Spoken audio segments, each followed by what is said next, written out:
bienvenue sur le podcast Magicien, un podcast qui va parler tarot, mais aussi d'entrepreneuriat, de liberté et de comment oser prendre sa place. Je m'appelle Fabienne Larnicole, je suis formatrice et coach. J'utilise le tarot comme outil de compréhension de soi et de communication avec l'invisible. Je le transmets à travers mes accompagnements et mes formations. Sur tous ces sujets, je te dévoilerai les coulisses de mon métier et comment le tarot m'a aidé à avancer dans ma vie et à libérer mon potentiel. J'espère que tu pourras y trouver des clés pour vivre ce qui t'inspire. Chaque semaine, seul ou avec mes invités, nous allons explorer ensemble les enseignements du magicien. Alors si tu es prêt ou prête à me suivre, installe-toi et c'est parti pour l'épisode du jour. Bonjour et bienvenue dans l'épisode 26 du magicien où nous allons parler tarot. Et oui, ce podcast, comme tu le sais, c'est un podcast que j'ai créé pour parler du tarot, de la cartomancie en général, de la pratique des cartes. Et d'ailleurs, entre parenthèses, je voulais vous remercier pour l'accueil que vous faites aux interviews du lundi où je propose à des invités de parler justement de leur pratique du tarot. Je trouve que c'est intéressant de voir la diversité des pratiques et de comment on découvre le tarot, en quoi il peut nous aider dans notre vie. Et pour ça, quoi de mieux que le partage des autres, de la communauté autour du tarot. Donc merci de l'accueil que vous faites à ces interviews. Moi, personnellement, je me régale de créer ces discussions et de vous partager cette richesse, en fait, des témoignages que l'on peut recueillir avec les personnes qui viennent sur le podcast. Aujourd'hui, on va reprendre un petit peu les bases. J'aimerais là faire une série d'épisodes où je vais vous parler du tarot en lui-même et de la pratique du tarot. Et aujourd'hui, on va commencer par un épisode qui s'appelle « Faire un tirage, c'est quoi ?» Parce que oui, on parle énormément de tirer les cartes, faire un tirage, les positions de tirage, etc. Mais en fait, finalement, à la base, c'est quoi ? Tirer les cartes, c'est quoi faire un tirage? Ça veut dire quoi en fait? Et peut-être que certains d'entre vous, des fois, arrivent peut-être sur ce podcast aussi un petit peu novices en découvrant l'univers du tarot. Eh bien, j'avais envie de reprendre un petit peu les bases dans les épisodes qui vont suivre aussi dans les prochaines semaines. Je vais reprendre les éléments du tarot avec la découverte des mineurs. Et puis comme ça, tout un tas d'épisodes jusqu'à cet été pour vous accompagner justement accompagner les personnes qui arrivent sur le podcast dans la découverte de ce jeu. Donc c'est parti pour cet épisode 26 du magicien. Faire un tirage, c'est quoi ? Alors en pratique, faire un tirage de tarot, ça consiste en prendre un jeu de cartes, notamment là on va parler du tarot, mais n'importe quel jeu de cartes, et puis poser des cartes, retourner des cartes pour recevoir un message, on va dire. Mais faire un tirage de tarot, ça se construit. Alors, pour pratiquer le tarot et pour poser un tirage, la première chose à faire, ce n'est pas de prendre un jeu de tarot, non, c'est de prendre un crayon et un papier. Vous avez besoin de quoi noter, c'est très, très important. Ne partez pas juste avec votre jeu de tarot et votre bonne volonté.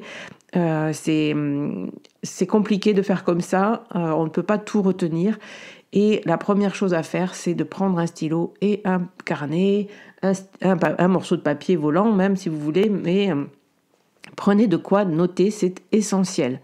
Même si vous prenez un tirage tout prêt que vous allez rencontrer dans un livre, dans les 78 tirages des manuels, etc., dans un livret de jeux, même si vous prenez un tirage tout prêt, renotez-le sur votre cahier et notez l'intention que vous mettez dans ce tirage.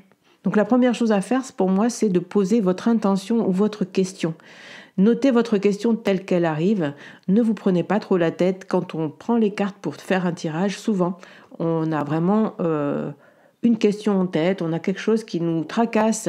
Notez-le, même si c'est pas bien noté, même si c'est pas la question parfaite, la question ouverte, avec tout ce qu'il faut dans la question. Notez l'intention que vous mettez dans votre tirage, tel qu'il arrive dans votre esprit. Ça, c'est très important. Ne cherchez pas à faire, ne cherchez pas à faire parfait.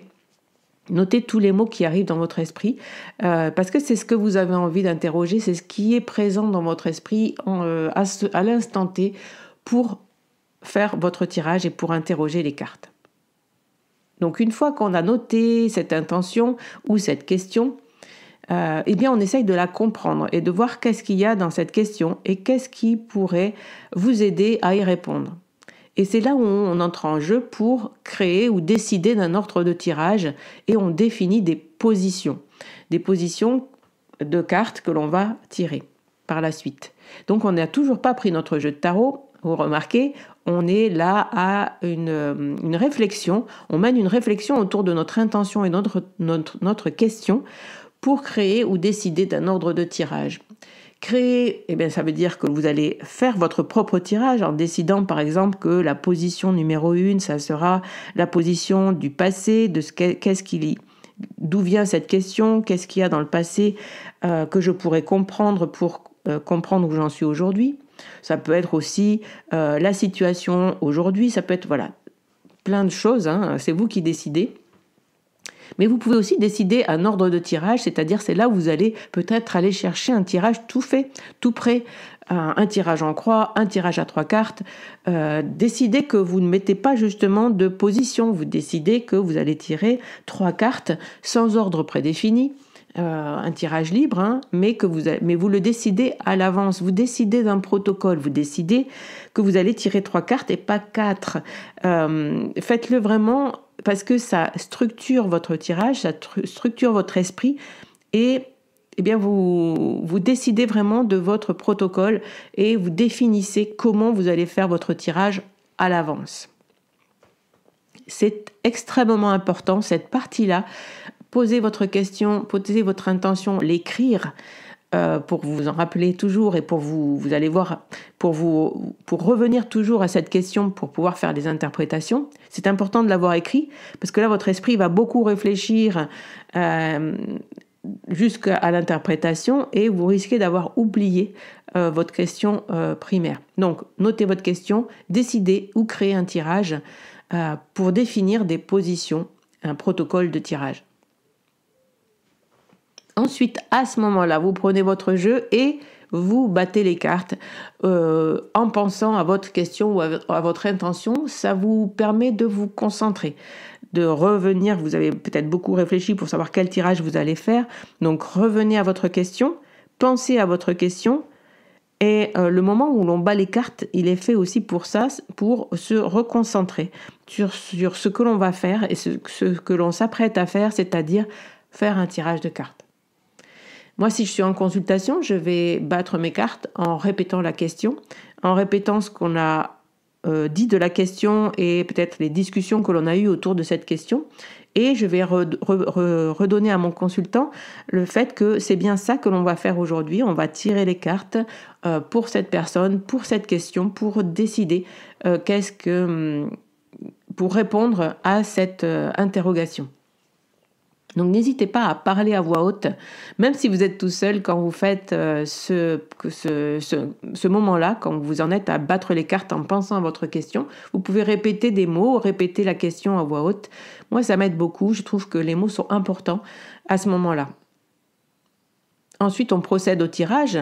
Alors là, faites comme bon vous semble.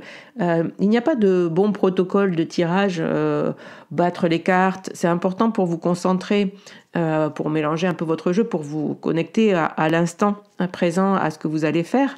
Mais vous pouvez aussi mélanger les cartes sur votre table. Vous pouvez les mettre en éventail, vous pouvez tirer les cartes, couper le jeu, puis tirer les premières cartes qui arrivent. Vraiment, vous pouvez faire comme vous voulez. L'essentiel, c'est d'avoir défini ce protocole à l'avance, d'avoir une technique à vous-même, une technique personnelle, voilà, on va dire, ça serait plus français. Et puis de vous y tenir, et puis de vous faire confiance. Je dirais que ça, c'est un maître mot, effectivement. Faites-vous confiance, peu importe comment vous procédez. L'essentiel, c'est de tirer des cartes.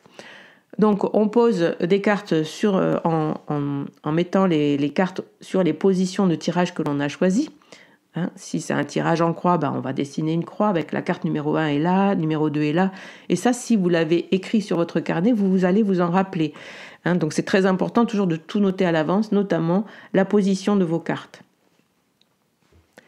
Une fois que vous avez fait votre tirage, vous retournez vos cartes. Moi, j'aime bien toutes les retourner à la fin, ne pas les voir au fur et à mesure. Parce que sinon, mon cerveau commence à interpréter et voilà, ça me déconcentre. Donc, je les mets toutes à l'envers et puis quand le tirage est fait, je dévoile toutes les cartes et j'ai besoin de connaître toutes les cartes avant de pouvoir interpréter.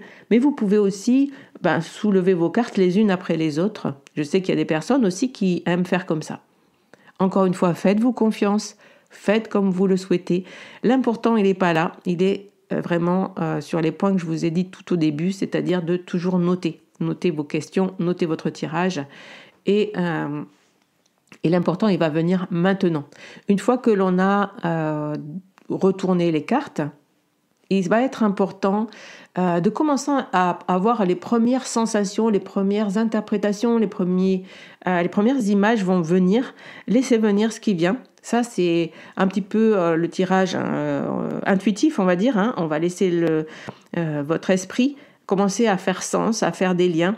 Vous connaissez votre tarot, donc vous allez voir qu'il y a beaucoup d'arcanes majeures. Vous allez vous dire, tiens, là j'ai la tour, tiens, là j'ai les amoureux, tiens, là j'ai beaucoup d'as. Qu'est-ce que ça peut vouloir dire? Tiens, j'ai beaucoup de cartes j'ai beaucoup de cartes de coupe, j'allais dire. Voilà, enfin, vous allez voir quelles sont les cartes qui sont sorties. Ça va déjà vous donner une première impression, une première image de votre tirage et peut-être une première réponse. Mais ensuite, ça, vous allez le laisser venir, mais vous n'interprétez pas avec ça. Vous allez venir ensuite faire coïncider la carte avec sa position. Pour pas partir dans tous les sens, il est très important maintenant de vous rappeler de votre protocole de tirage et de revenir sur ce protocole et de faire coïncider donc du coup la carte qui est sortie avec la position où elle est et votre question. Interpréter un tirage, c'est en fait faire sens avec une équation à 3 connue, j'allais dire, pas inconnue du tout, mais connue, c'est-à-dire j'ai une question, j'ai une position qui définit une partie de ma question et j'ai une carte de tarot qui veut dire quelque chose. Eh bien, avec ces trois choses, je vais pouvoir faire une interprétation. Et j'en déduis du coup une réponse en rapport avec la question posée. Et là, c'est extrêmement important. Ne partez pas en vrac, ne faites pas une interprétation qui vous donne... c'est important vraiment de vous rappeler de votre question et de revenir toujours à votre question. Je vais faire un exemple pour vous expliquer tout à l'heure parce que c'est peut-être pas très très clair pour tout le monde. Mais je termine du coup avec le dernier point. Une fois que vous partez sur votre interprétation, rappelez-vous de répondre et d'interpréter avec bienveillance. Et qu'est-ce que ça veut dire ce mot bienveillance? Il est très important à ce moment-là. Même si on se moque un petit peu de ce mot-là, moi je trouve qu'il est très important. Quand on fait un tirage de cartes, répondre avec bienveillance, c'est-à-dire sortir du jugement. Vous n'êtes pas là pour juger la question, vous n'êtes pas là pour juger le consultant, vous n'êtes pas là pour vous juger vous-même et pour vous dire attention, là il y a quelque chose qui ne va pas, là vous êtes comme ci, vous êtes comme ça, là je ne fais pas assez bien, là vous ne faites pas assez ce qu'il faut. Vous voyez, on a très souvent tendance, surtout quand on tire pour soi, à faire ce genre d'interprétation qui sont des interprétations jugeantes, qui portent un jugement.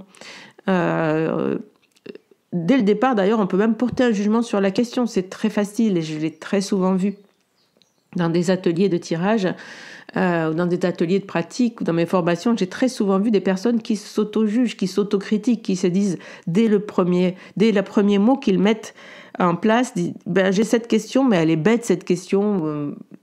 Vous l'avez je suis sûre que vous l'êtes déjà dit. Non, mais j'ai pas de question. Ma question, elle est trop nulle. Ma question, elle est bête. Mais bon, elle est nulle cette question finalement. Pourquoi je pose cette question au tarot? Finalement, je peux y répondre toute seule. Et le pire, c'est que ça peut être aussi une autre personne qui va venir juger votre question. Par exemple, je me rappelle très bien dans un des ateliers, une personne qui dit est-ce que je vais déménager? Et une autre qui lui répond mais Elle est nulle ta question, si tu veux déménager, t'as qu'à déménager. Vous voyez, ce genre de réponse, ce genre de jugement, ce genre qui n'est pas forcément intentionnel et malveillant, mais c'est pas bienveillant, parce que on porte un jugement. Mais comme on a toujours, c'est pas qu'en tarot, hein, on a énormément tendance à juger en tant qu'humain, bien avec le tarot, c'est très simple de rentrer justement avec dans ce jugement. Alors attention à vos réponses. Et pour cela, il y a un petit truc, c'est de toujours porter, de ne pas être dans l'assurance que la réponse c'est celle-là. De toujours peut-être donner une ouverture et de proposer une interprétation au conditionnel plutôt que de proposer quelque chose qui enferme le consultant dans quelque chose dans une sentence. Voilà, hein. Le tarot n'est pas... Une interprétation de tarot, pour moi, c'est vraiment pas une sentence. Il faut vraiment laisser toujours un petit peu d'ouverture, de discussion. Et si vous faites ça, si vous faites attention à ça, ça sera bienveillant. Alors, si vous voulez, on va prendre justement un petit exemple personnel. Je dois, à la rentrée du 2023, je vais proposer une formation tarot, nouvelle formule, vous le savez peut-être, mais j'ai une formation tarot en ligne que je propose depuis 2020. Et cette année, je voudrais la remettre à plat et reproposer quelque chose de nouveau. Et donc, je suis en train de travailler dessus. Et donc, j'ai posé cette question-là. Qu'est-ce que j'ai à savoir par rapport à cette formation pour bien avancer sur le nouveau programme? J'ai choisi un tirage à 3 cartes assez simple pour pouvoir, que ce soit assez rapide pour cet épisode. Je l'ai tiré des anti-sèches d'Emmanuel Iger que j'avais sur mon bureau. Donc j'ai pris mes anti-sèches, j'ai regardé si j'avais un tirage qui correspondait à ce que je voulais et j'ai choisi le tirage à commencer, à arrêter et à continuer. Je fais une petite parenthèse. Si vous ne connaissez pas les anti-sèches d'Emmanuel par rapport au tirage, bien allez voir sur son site. Je le mettrai en barre de description de cet épisode. Vous avez aussi le merveilleux coffret 78 tirages où vous pouvez trouver plein de protocoles de tirage à faire vous-même. Et voilà, c'est vraiment un super outil. Donc, j'ai choisi mon protocole de tirage, j'ai choisi ma question, ma formation tarot à la rentrée, qu'est-ce que j'ai à savoir pour construire cette formation, qu'est-ce que j'ai à commencer, qu'est-ce que j'ai à arrêter et qu'est-ce que j'ai à continuer. Première carte qui est sortie, le 7 d'épée, deuxième carte, le 4 de coupe, troisième carte, le jugement. J'avoue que quand j'ai commencé à interpréter avec mes sens, quand j'ai retourné les cartes, je me suis dit waouh, 7 d'épée, 4 de coupe, c'est pas très engageant. Je sais pas, voilà, qu'est-ce qu'il y a derrière ces cartes-là. Et quand j'ai vu le jugement, moi je me suis dit ok, d'accord, le tarot m'indique que je peux me faire confiance puisque c'est la position à continuer. Je vais continuer à me faire confiance, à réaliser ce que j'ai à réaliser. Ma formation, c'est quelque chose qui me tient à cœur. C'est vraiment, j'aime beaucoup transmettre le tarot. J'ai fait des rencontres merveilleuses avec des personnes merveilleuses, avec les personnes qui sont venues dans ma formation. On est encore en lien, on crée des choses ensemble aussi. Franchement, pour moi, c'est vraiment que du bonheur, cette formation. Et ça me tient à cœur à la rentrée de vous proposer une expérience encore plus vaste. Et j'aimerais justement proposer cette formation sur 6 mois au lieu de 3. Vraiment quelque chose de complet. Et voilà, pour vous proposer ça, du coup, qu'est-ce que j'ai à commencer avec le 7 d'épée ? Je pense que j'ai à commencer à mettre en place une stratégie, c'est-à-dire une stratégie pédagogique sur le long terme, sur ces 6 mois, de vraiment travailler les séquences que je veux vous proposer, et de ne pas partir dans tous les sens, justement, avec ce 7 d'épée. Moi, j'aime bien voir dans ce 7 d'épée ce mot stratégie parce que c'est une carte qui n'est pas toujours simple des fois quand elle arrive comme ça. Donc, puisque j'ai à commencer quelque chose avec ce 7 d'épée, c'est de mettre en place une vraie stratégie de pédagogie, aussi d'expérience pour mes élèves. qu'est-ce que je dois arrêter? Le 4 de coupe. Alors moi, ça me parle de procrastination. Je dois arrêter de procrastiner justement ou de me tenir à l'écart émotionnellement de ce que j'ai à transmettre. Eh bien, peut-être d'y aller à fond, de me lancer dans ce que vraiment j'ai à partager, de pas hésiter en fait, de pas rester en retrait. Puisque derrière, en plus, j'ai cette carte du jugement qui m'indique que tout va bien, que je dois continuer à proposer à proposer dans cette formation, ce qu'il est important pour moi de réaliser. Et c'est vraiment une belle réalisation cette formation et je suis très heureuse de pouvoir le proposer en ligne au plus grand nombre. Donc voilà comment j'interprète ces cartes-là. Vous voyez que dans le 7 d'épée, j'aurais pu trouver des interprétations un petit peu plus hard. Et je reste bienveillante dans mon tirage avec moi-même. Je demande aux cartes en fait de me proposer des choses qui m'aident à aller de l'avant et non pas des jugements. Qui pourraient m'envoyer vers des interprétations. Eh bien voilà, j'espère que cet épisode vous aura plu, que vous pourrez faire de super tirages bienveillants, des tirages qui vous proposent des interprétations qui vous aident à vous soutenir et à aller de l'avant, à mettre en place vos projets. Moi, avec ce tirage-là, par exemple, eh bien, ça me rassure sur le fait que je suis au bon endroit avec cette formation, avec cette carte du jugement, et que je peux me faire confiance et que, effectivement, en cadrant un petit peu mieux les choses et en mettant en place une vraie stratégie pédagogique, un vrai parcours pédagogique dans cette formation, eh bien, du coup, on va pouvoir faire quelque chose de sympa et de m'y mettre surtout, et de arrêter de procrastiner.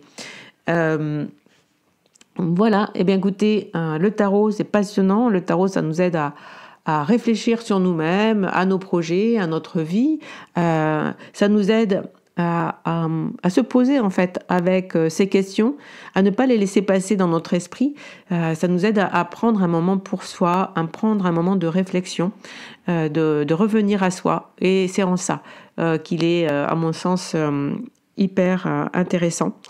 Et qui nous aide des fois à des prises de conscience hyper fortes, hyper surprenantes, j'allais dire. Et eh bien, je trouve que ça, c'est magique. Donc, je vous laisse avec cet épisode et je vous dis à la semaine prochaine où on parlera du tarot encore une fois.